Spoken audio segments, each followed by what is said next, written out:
બનાસકાંઠા જિલ્લામાં ઓગળ તાલુકાના થરામાં સ્વદેશી મેળો યોજાયો। ઓગળ તાલુકાના મુખ્ય મથક થરા ખાતે નગરપાલિકા દ્વારા આયોજિત સ્વદેશી મેળો યોજાયો હતો। બનાસકાંઠા જિલ્લામાં ઓગળ તાલુકાના મુખ્ય મથક થરા ખાતે નગરપાલિકા દ્વારા આયોજિત સ્વદેશી મેળો યોજાયો, જેમાં હસ્તકલાની વસ્તુઓ, માટીના બનાવટની વસ્તુઓ, ક્રાફ્ટ વગેરેનું પ્રદર્શન કરવામાં આવ્યું। સ્વદેશી મેળો એક એવો મેળો છે જ્યાં સ્થાનિક ઉત્પાદકો અને કારીગરો તેમના ઉત્પાદનોનું પ્રદર્શન અને વેચાણ કરે છે। આ મેળાનો મુખ્ય હેતુ સ્થાનિક ઉત્પાદનોને પ્રોત્સાહન આપવાનો અને વોકલ ફોર લોકલનો સંદેશ આપવાનો છે।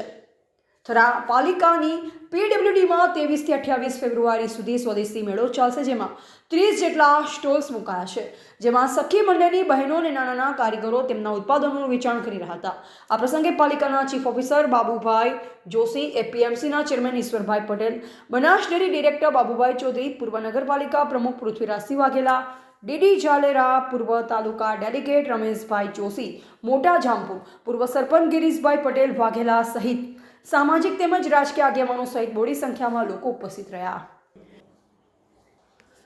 રિપોર્ટર નરેશ ડી વ્યાસ, તંત્રી બનાસી પુકાર, બનાસકાંઠા।